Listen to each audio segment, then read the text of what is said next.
So we'll start by setting our motivation. So as we do, we bring to mind the purpose of studying and reflecting the Buddha's teachings, path to enlightenment as presented to us in the Lamrim, the stages of the path to enlightenment using the Buddha's wisdom, his teachings,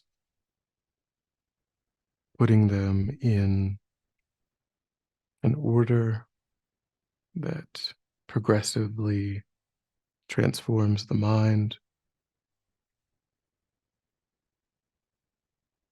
Each realization of the Lamrim setting the stage for further understanding, further mastering the Buddha's teachings.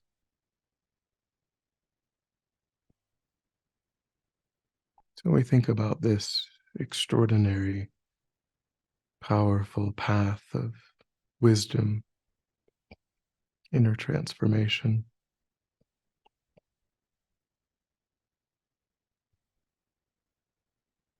Thinking of wanting to accomplish that goal, not for our own benefit, but to be of perfect benefit. So these minds of confidence in the Buddhist teachings, refuge in the Buddha, the Dharma, and the Sangha, the originator of the teachings being the Buddha, the teachings themselves being the Dharma, Lama Tsongkhapa, Lama Yeshe, Lama Zopa being examples of the Sangha, the Arya Sangha.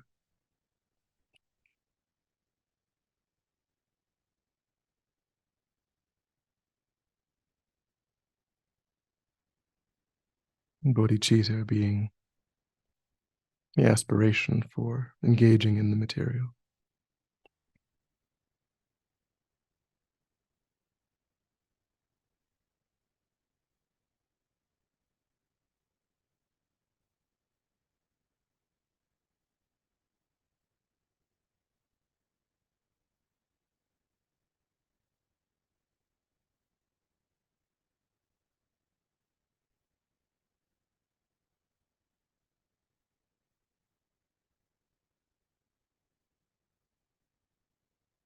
All right.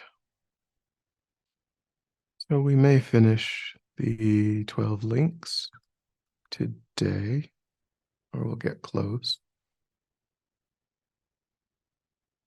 So we just looked at the link of becoming and how the link of becoming is the actualization of a karmic potential that is impelling a rebirth, and then that finishes or comes to complete fruition. And the next link, the link of rebirth itself, which is a woman actually giving birth. The definition of rebirth, we said we looked at this a little bit at the end of last class. The definition is the union of the mental aggregates with or without a form. So only in the formless realm would you not have a form. In the desire realm or the form realm, the mental aggregates would be together with a form. In the formless realm, it's a very, very purely energetic kind of realm. So you have the mental aggregates, but you don't have a physical form. And they talk about four kinds of rebirth that occur within cyclic existence.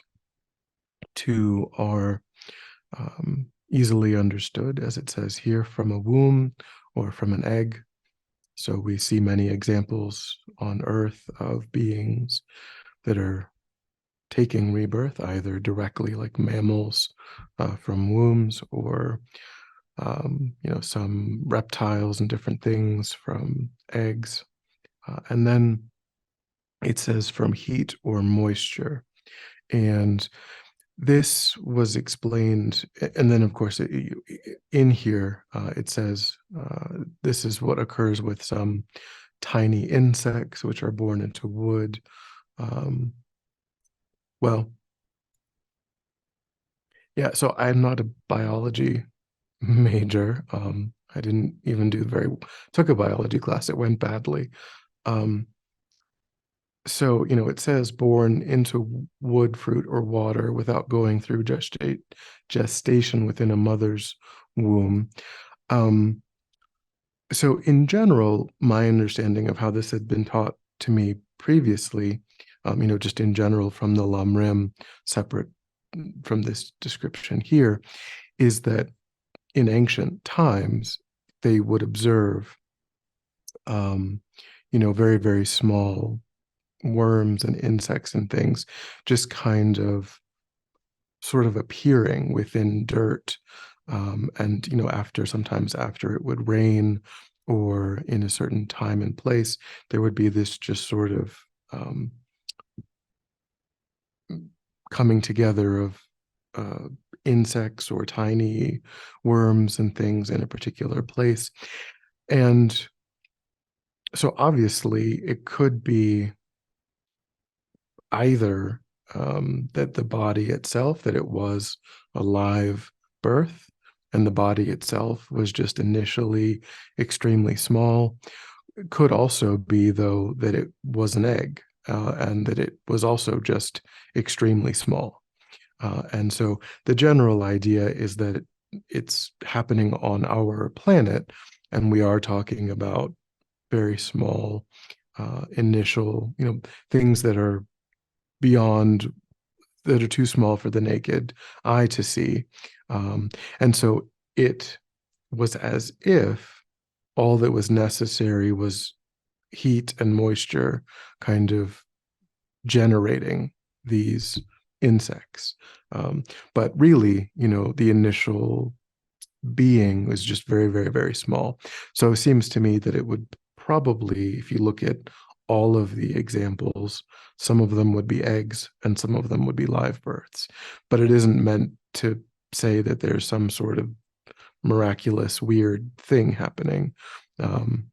Except that the next one is spontaneous birth. And that is not occurring on the earth. That is what occurs in the hell realm, some of or most of the hungry ghost realm, and then the upper realms, the upper desire realms, and then the form and the formless realms. Those beings just kind of come into existence in those realms without depending on a set of biological parents of any kind. They just can appear in that realm, which is why it's called spontaneous. So those are the four kinds of rebirths: from a womb, from an egg, from heat or moisture, or from spontaneously entering.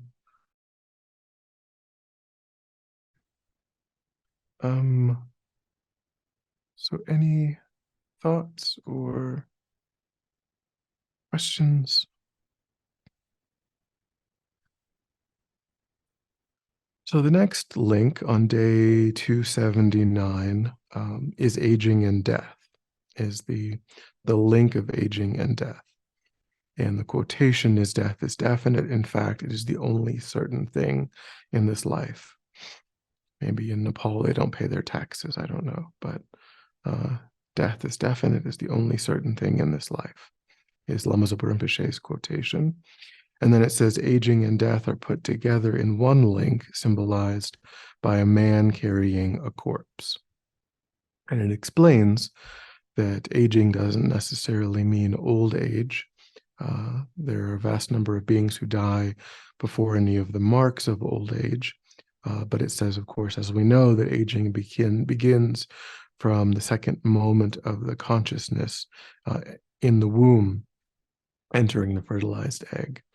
And it brings with it the inevitability of death. So if as we've said, when we looked at the module or the chapter on impermanence and death, ordinarily we would say, oh, well, that, on a death certificate, it would say, heart attack, it would say cancer, etc. But from the Buddhist perspective, the cause of death is birth, because in the next moment of the coming together of the mental and the physical aggregates, then at that moment the aging process begins. And all we've ever done since then, since that second moment of the physical and the mental aggregates associating, is age. And if that just is left up to its own devices, then the body will fall apart sufficiently that the consciousness will leave the body, and we would call that death from old age, which is the inevitable side effect of the impermanence of the body. But also, of course, those changes in the body also permit, set the stage for disease or cancers, or, because the body is changing, is impermanent. And the impermanence of the body we just call aging, but it just means changing moment by moment by moment.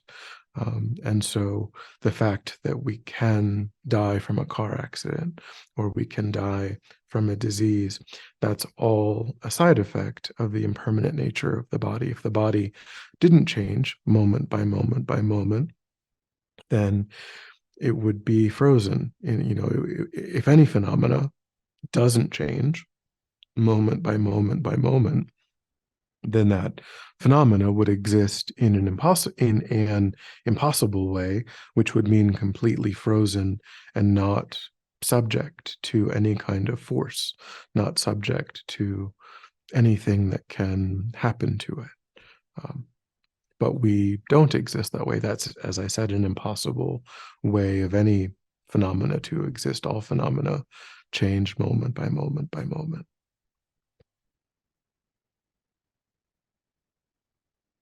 And the definition that's given is decay without choice, because we don't get better. The physical body doesn't improve with age. It only becomes weaker, and so on as time goes on.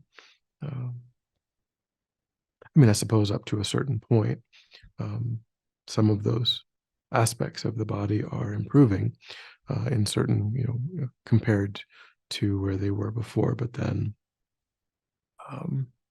still, you're accumulating free radicals and so on. So it's kind of I guess they would describe it biologically as sort of two processes that are happening for the first however many years. There's a process of sort of building that's also coming together with the process of things being torn down, and then that peaks, the building process peaks, and then the tearing down kind of takes over, and that becomes more so predominant.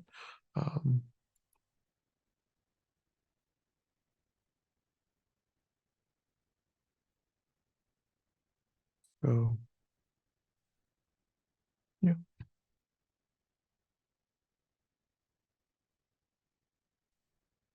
Any thoughts or questions so far on these links?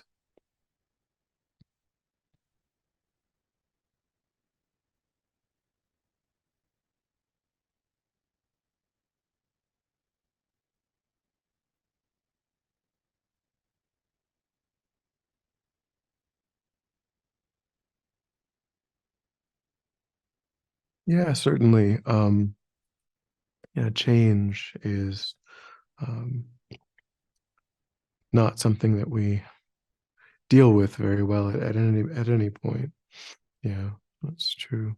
Maybe it's painful in a different way, in the sense that there's all kinds of things that we're unprepared for. Maybe it's beneficial in some ways, but mentally, we're not, we don't have and the same is true, for the sufferings of aging. in old age, we're also, seems to us like we're experiencing it for the first time. And so it's, in either case, it's new, and it's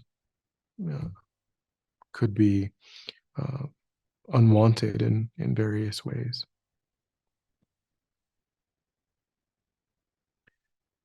So then in day 280, so we finished, those are the 12 links. They end here with aging and death. But then in day 280, what Lama Zopa is saying is that, these 12 links, they're playing out, we're creating the beginnings of this cycle all of the time. Whenever we create a complete karma under the influence of ignorance, we've laid the seed in our mind for a rebirth every time. And so every day, which is why, so we basically have all of these seeds in the mind already that are fully kind of loaded to establish a rebirth. Either, it's going to happen in this life, or it's going to happen at the end of that next life, or it's going to happen at the end of that next life. And that's why this engine of cyclic existence has so much power behind it, has so much force behind it, is because constantly we are creating the causes and the conditions for these 12 links to play out again and again and again.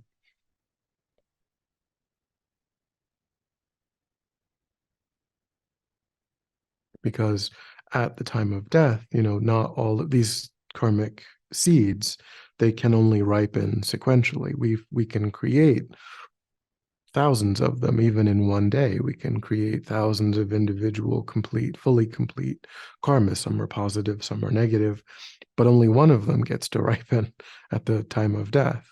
And so we have this incredible storehouse of past karmic seeds, which have yet to be experienced in many cases, or they've yet to be purified. And so they still have potency. They're still part of the mind, and they will bring a result. They will throw us into a rebirth unless they are purified, or unless we see the empty nature of all things. And then, of course, it doesn't matter at that point that you've got all of these karmic potentials. So that's the one thing that purification is incredibly important, but that's the one thing that can deal with all of these karmic potentials. Yeah, Venerable. definitely. Yep. Excuse me. Are you saying that that last karmic imprint is random? No, it's not. It arises due to causes and conditions, and those causes and those conditions are not mysterious to a Buddha. They are what is there. It all makes sense to a fully enlightened consciousness who could observe that process. But it is something that we have limited control over.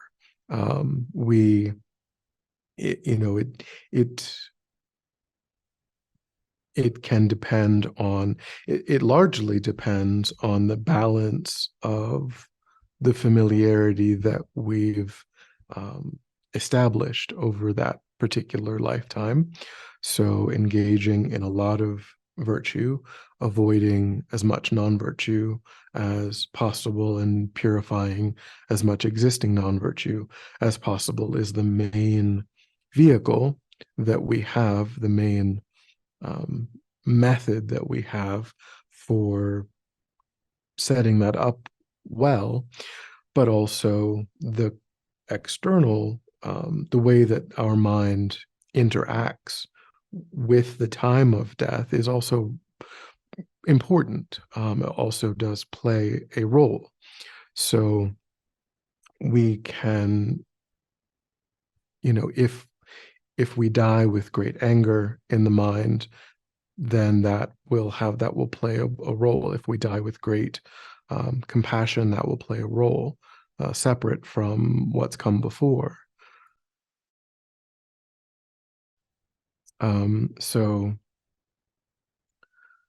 and that can be outside of our control in a way. If there's a lot of chaos happening in the environment, if we die violently, if we die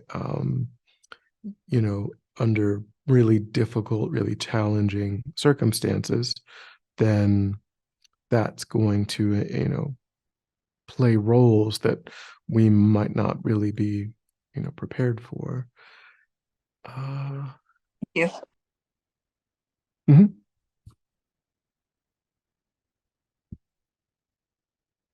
Sorry, I thought, yeah. Okay, so David had a question in the chat.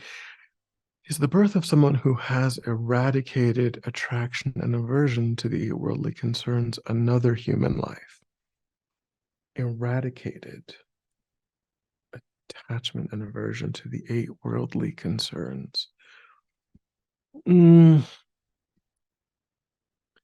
mean, I guess it would depend on whether that's possible to do if that person is not having a direct non-conceptual realization of emptiness.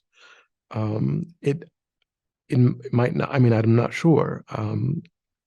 We can make progress on how much we are influenced by the 8 worldly concerns without a direct non-conceptual or even a correct inferential or conceptual understanding, through meditation of emptiness. We can work on how influenced we are by those things, and we can become someone who is relatively or reasonably strong in our mind, and is not buffeted nearly as much as we were before. I don't know that it's possible to eradicate it without that direct non-conceptual realization of emptiness. And maybe I'm just not sure. And if a person does have a direct non-conceptual realization, then they have control. Then over the process of rebirth, and they are not enlightened. They cannot choose to not take rebirth, but they have control. They're able to direct that process in a way that's not possible prior to that. So if you could direct it, probably, well, I don't know. It would depend on how. Does that mean that you could just decide to take rebirth in a Pure Land?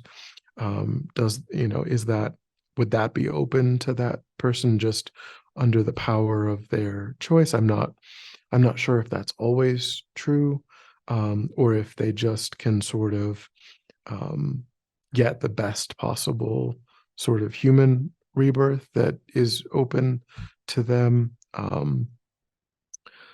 So that I'm not sure.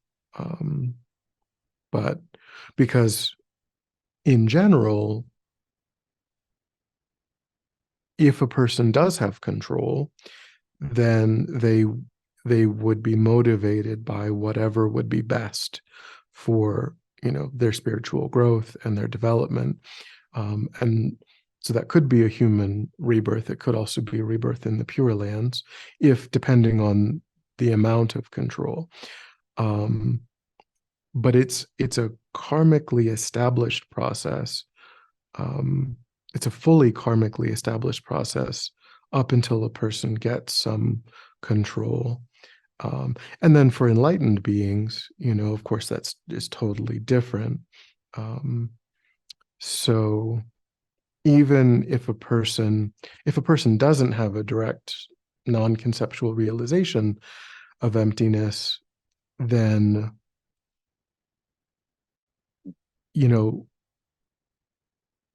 then it's a very then what the goal, generally speaking, the goal is to die as well as we possibly can, and set ourselves up to work with the fact that it's a naturally, driven, karmically established process by being, as I say, creating as much virtue as we can, avoiding as much non-virtue as possible, purifying as much existing non-virtue as possible, and then just kind of trusting the karma, of that process. Yeah.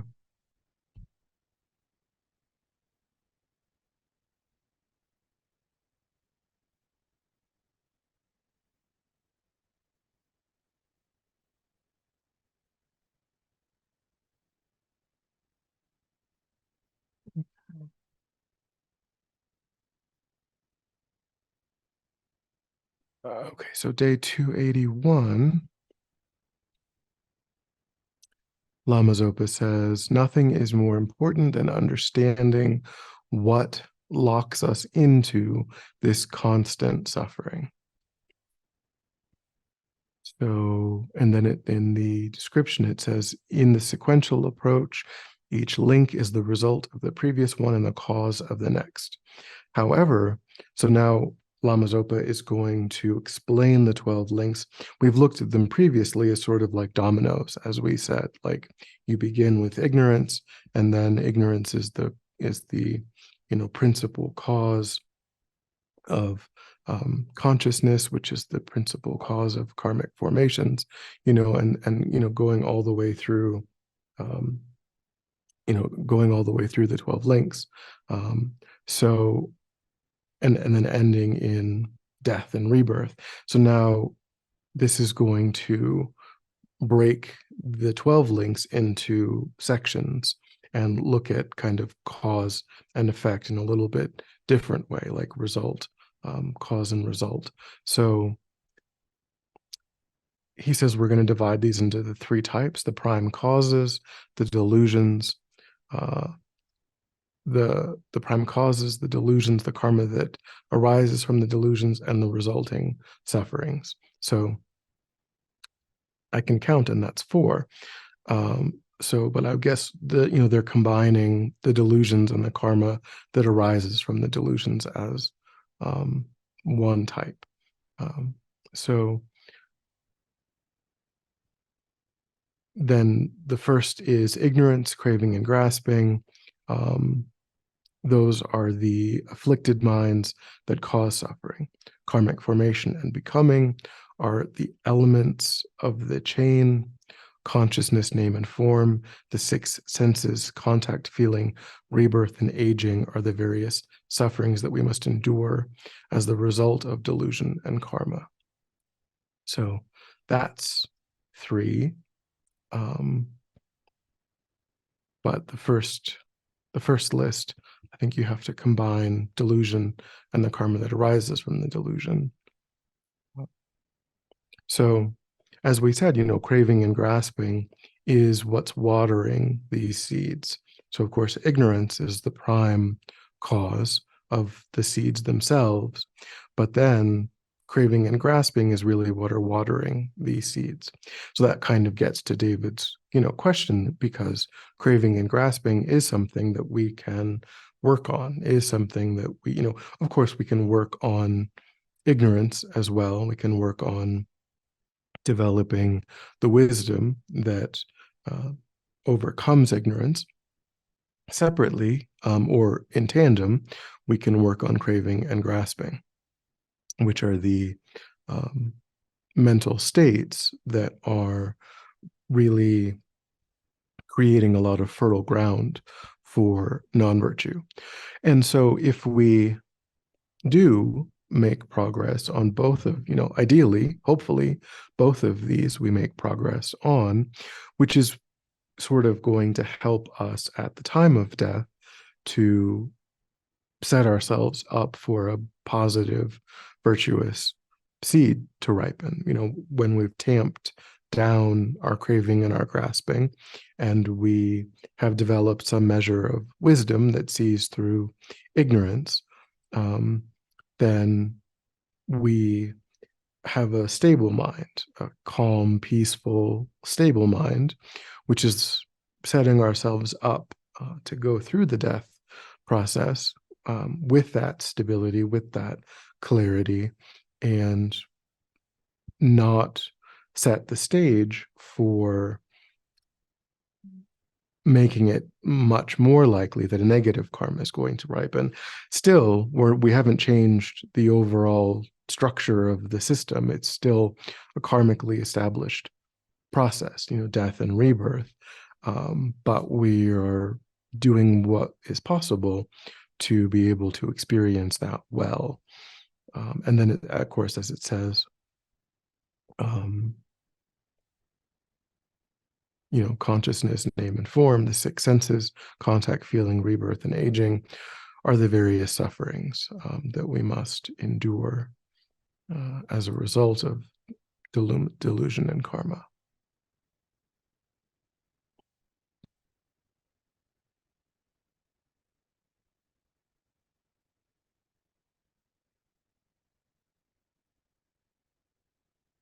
So then he asks, what karma are we creating now? Are we ensuring another perfect human rebirth with every action we do, or are we thoughtlessly grasping on to sense pleasures, clinging to this life alone, thus ensuring that our next life will be in the suffering realms? Are we breaking free from this prison of suffering, or locking ourselves into the same old trip again and again? We can all see the undesirability of being a prisoner in a conventional prison, but it is billions of times worse to be in this prison of samsara, in which we've all trapped ourselves. And we can't see that at all, he says.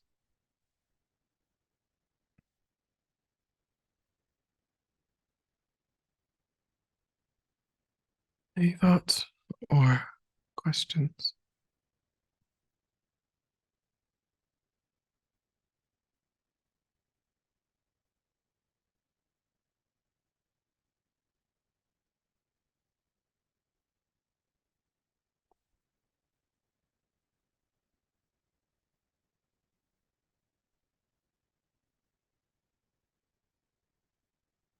Then day 282, Lama Zopa says that by examining the 12 links in reverse order, we see how to break the cycle.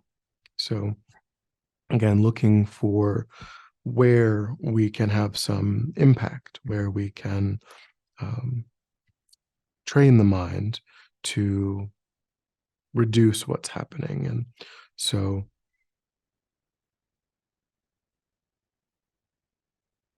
he says that craving and grasping could only have arisen in dependence on the feeling that arose when we had contact, which is due to one or more of the six sense bases. So the five physical sense bases, the mental sense basis, and then we engage with an object. We perceive that object to be pleasant or unpleasant, which gives rise to pleasant or unpleasant, or sometimes neutral, but mainly pleasant and unpleasant, and sometimes neutral. Objects which give rise to feelings of pleasant, unpleasant, or neutral, which gives rise then in turn to craving and grasping, or aversion, or ignorance if it's neutral. And so, from that section of the 12 links, we see how all of that is unfolding. And then he goes that we can, of course, take that back further to ignorance, of course, which is the first link, which is coloring how we are perceiving the objects themselves, that how we, when we engage in an object, because karmic formations is earlier, and those karmic formations are colored by ignorance. So it isn't really contact with the object. That's how we kind of think of it. When we don't really analyze it, it looks like it's just contact with the object. The object is pleasant, is unpleasant, is neutral, and therefore, naturally, reasonably, pleasant feelings, unpleasant feelings, or neutral feelings will arise. And of course, we will hold on to pleasant feelings, we'll reject unpleasant feelings, and then we'll be kind of apathetic toward neutral feelings. However, that is a process that has an earlier origin, which is, the karma that is coloring why it is that when we see a particular object, we think of it as being pleasant, unpleasant, and neutral. That's our karmically established projection of that object. There's nothing there in the object that's pleasant, unpleasant, or neutral. We have this karmic projection of that, which is itself operating under the influence of fundamental ignorance. So ultimately, everything comes down to being a karmic projection. Of course, there are objects, but the way that we actually experience those objects is mainly through not really what's there, but the karmic projection that we've layered on top of what's there. We relate to it. That's how we are really motivated to relate to it, not through what it really is, but mainly through the karmic projection, which is for us completely under the influence of ignorance. So yes, we can do something about craving and grasping, but ultimately, if we're going to put an end to the 12 links, it's only ignorance that is really, truly, fully effective, because by the time you get to craving and grasping, you've been conditioned by a variety of factors that are all under the influence of ignorance. And that ignorance is still there when the craving and grasping is arising. It too is manifest out of ignorance. So we can reduce it through trying to see things more holistically, trying to remind ourselves that nothing is completely pleasant, nothing is completely unpleasant, things are changing, things are transitory. We can bring to mind kind of little wisdoms and apply the little wisdoms to the process, and that's necessary and that's helpful. But ultimately, it's wisdom with a capital W that overcomes fundamental ignorance, which is only, not the wisdom that understands that things are impermanent, not the wisdom that looks at things kind of thinking, well, yeah, it has some pleasant qualities, but it also has some unpleasant qualities, and it's not going to last forever, and its happiness is fleeting. Those are all really important kind of conventional antidotes, but they're not that effective. They help to tamp down what's happening in the mind. They help to give us some spaciousness. But ultimately, if the mind is under the influence of fundamental ignorance, the 12 links are going to be unfolding regardless. Maybe we can make that process go better than it otherwise would. We can have some positive influence, but the whole point of all of the Buddhist teachings is how to prepare the mind for a direct, non-conceptual realization of emptiness. Because that's really all the Buddha cares about. That's all that, the other things are band-aids that we're using that are necessary. Band-aids help to prevent infection.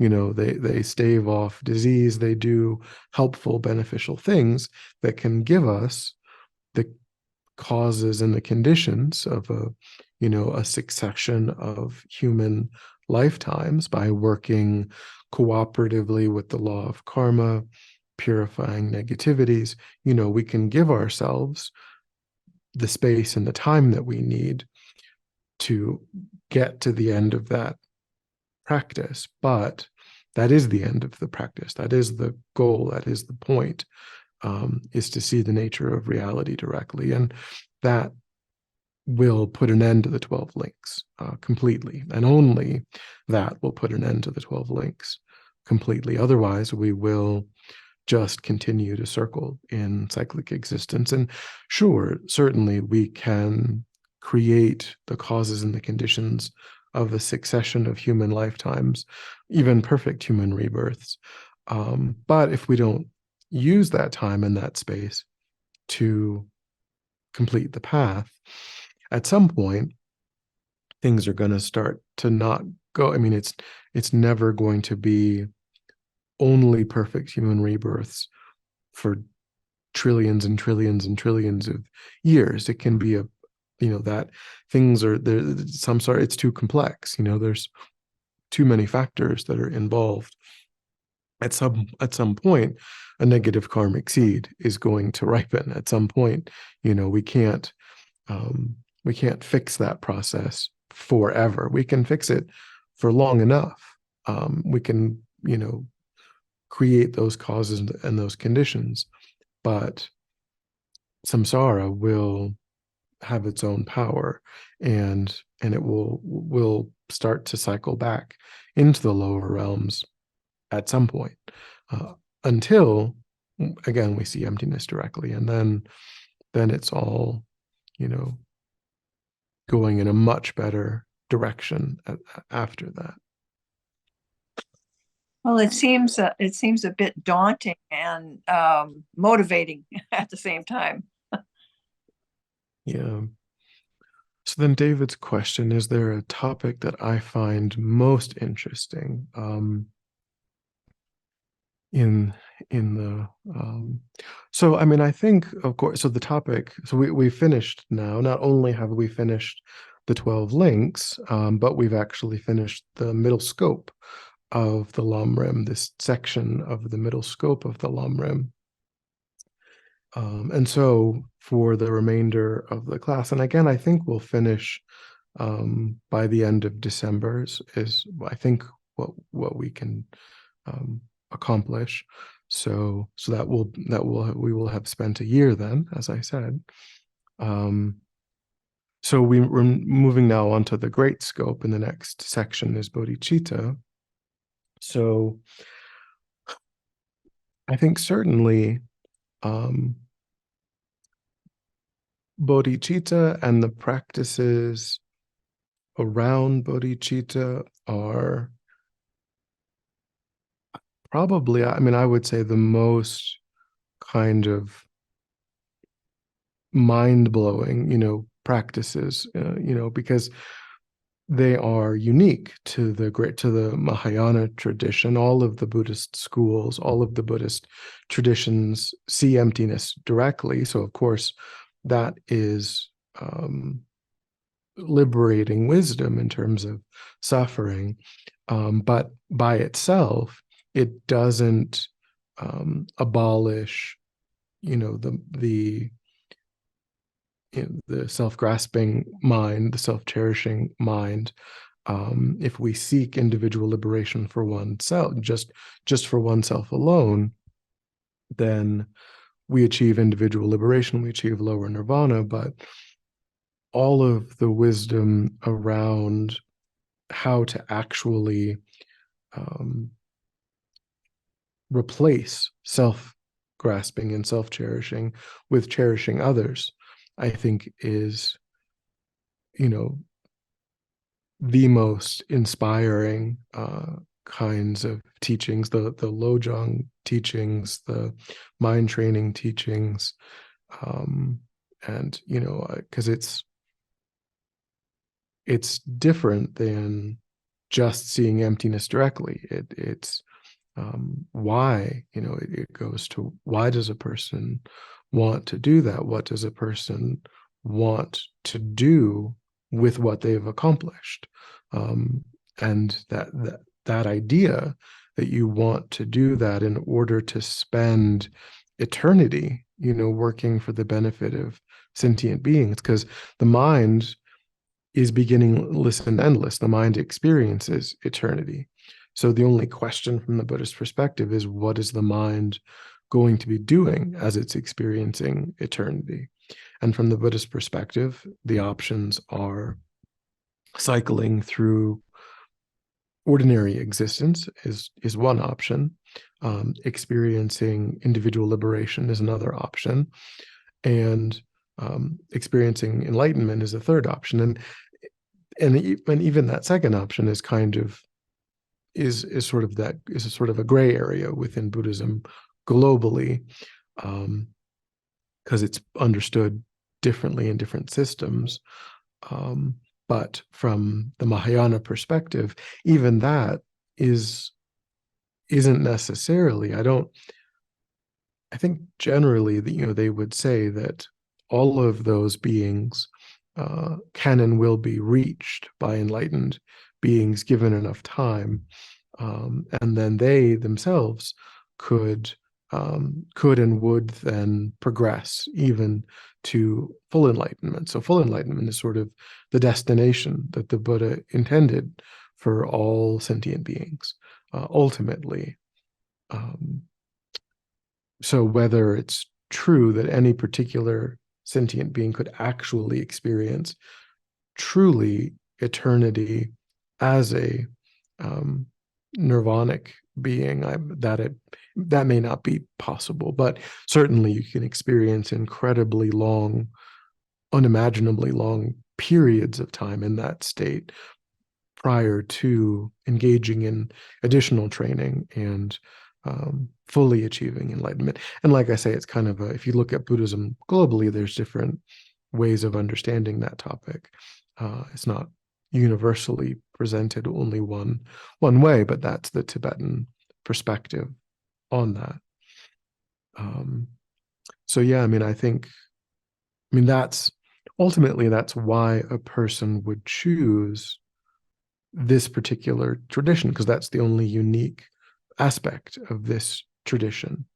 And so that's what I think is the most, that kind of way of thinking is so different than what we're habituated to, and the wisdom. Of course, it's inspiring to think that we can see emptiness directly, because that's also so different than how we think right now, and the kind of wisdom that we, the level of wisdom that we possess being so far, removed from that. But this kind of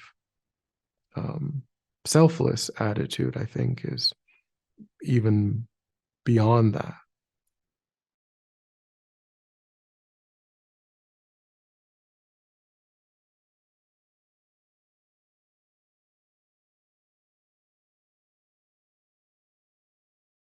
So I think we'll wait until next class before starting that next section, or that in the next contemplation on day 283.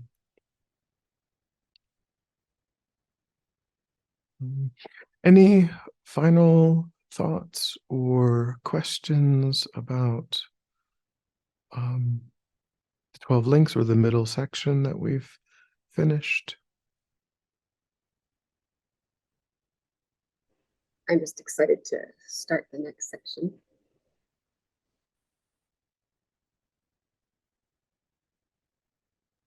Me too. All right. So we'll leave it there. and we'll pick it back up on Thursday. So we will end with dedication. So bring to mind your altruistic motivation and think that by having listened and contemplated and engaged in the class, you've actualized that motivation, which in turn has created positive energy in the mind. And think that by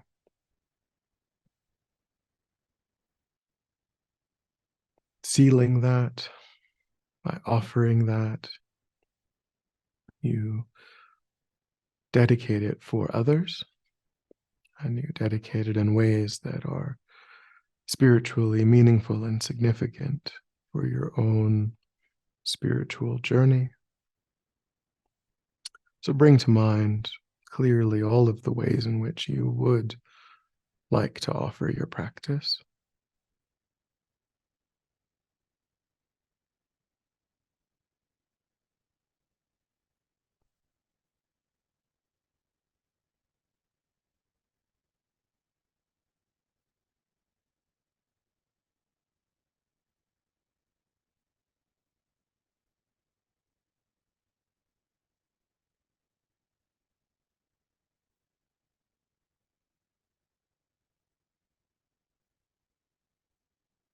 All right. Have a good night, and yeah.